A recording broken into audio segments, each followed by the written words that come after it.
Morning everyone, this is Tony from her Homestead Skills. Yes, it is still morning, just barely.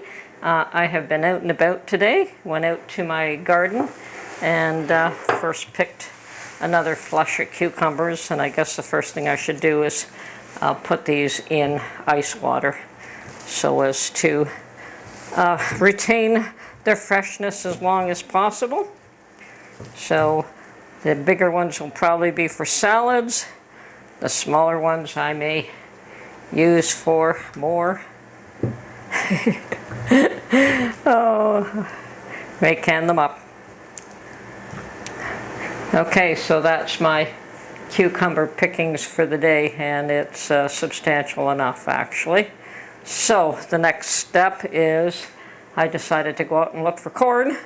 Went out into the country at a country market that I know exists, and yes, they had corn, they even had tomatoes, but they wouldn't sell me their tomatoes. I have no idea why, because they had at least 20 to 30 bushels of them, aroma type tomatoes, which is what I'm looking for.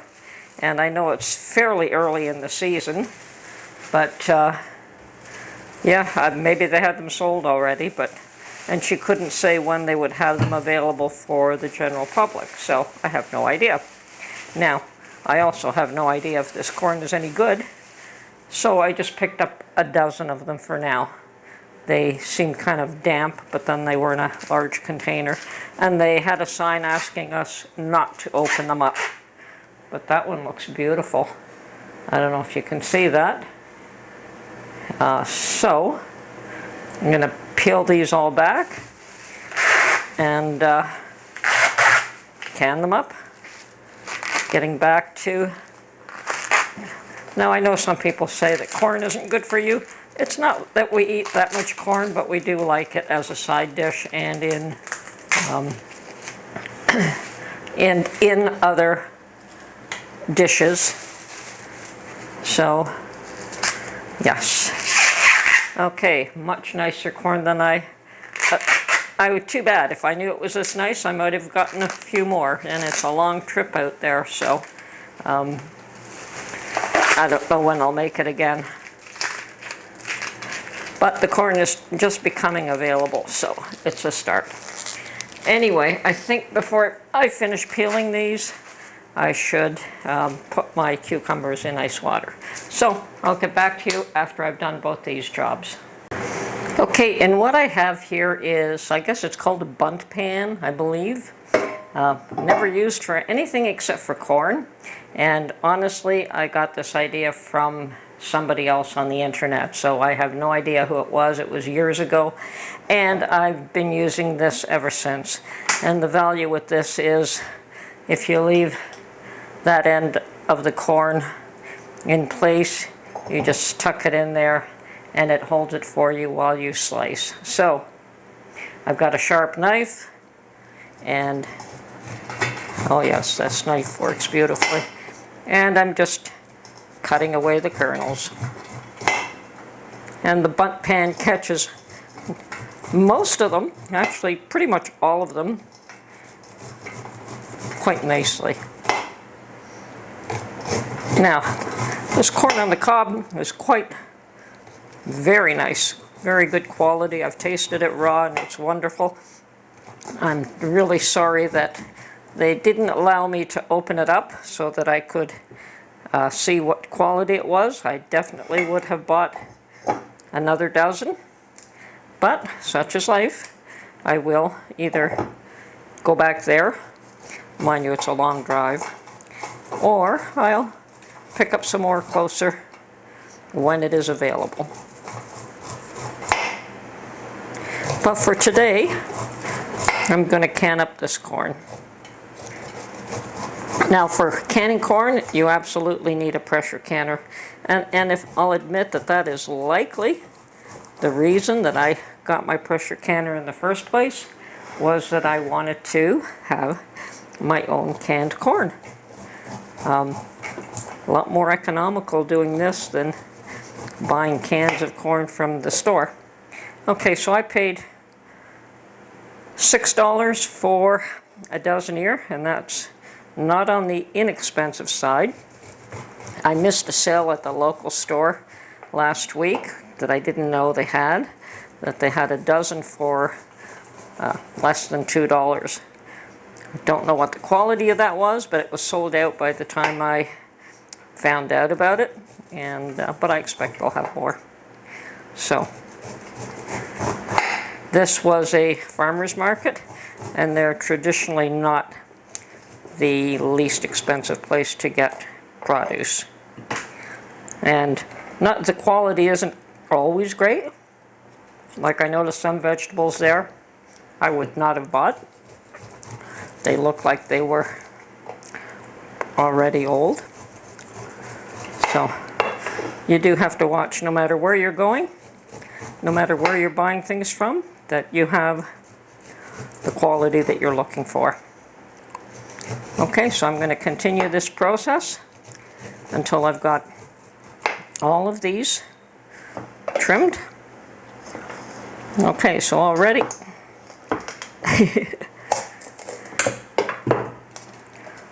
I've got 4 that fit into this pan. I don't think I'm going to be able to do all before I have to empty this out, but maybe half of them.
Okay, I'm going to raw pack these, and according to the Ball Bernardin handbook, they should only be packaged loosely, and I'm probably going to do them even a little looser than what they recommend, simply because that's all that we use. There's no point in canning up corn and then tossing some of it away, because you put, let's face it, for Mark and I, that is enough for one serving. In the smaller size jars would be not quite enough. So I will pack up what I believe we will use, and this is the method that I've used every year. So I pack it up to about 3/4 full personally. And like I said, the Ball handbook says not to pack it down, to load the jars up loosely. And I have no issue with that. And I've got a pot of boiling water on the stove, so I will be adding boiling water to these jars and a little bit of salt. And that is it. And then they are pressure canned for 55 minutes for pints. And I forget what it was for quarts, because I don't do these in quarts.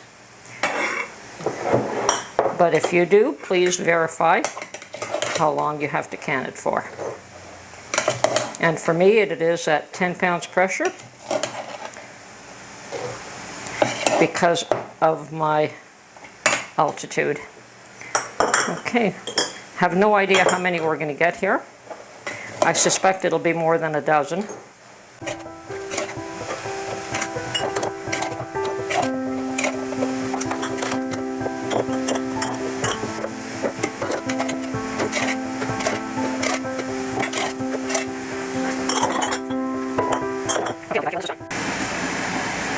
Okay, I've got 11 pint jars, and as you can see, they are not totally full. They're about 3/4 full, and that is the way we want them. Now, I'm going to add about half a teaspoon of salt to each one of these. You could omit the salt if you choose to, but I'm going to add it.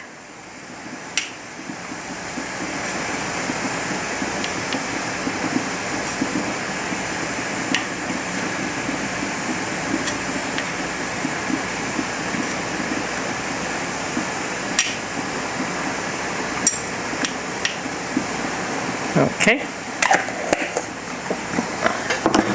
I also have my lids in hot water. I've got all my rings back here as well. And I've got a pot of water on the stove that is just about boiled.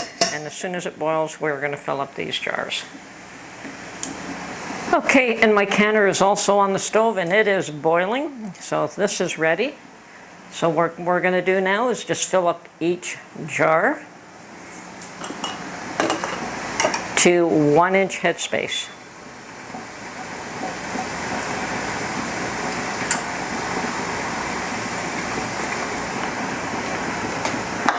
And I'm going to do a couple at a time.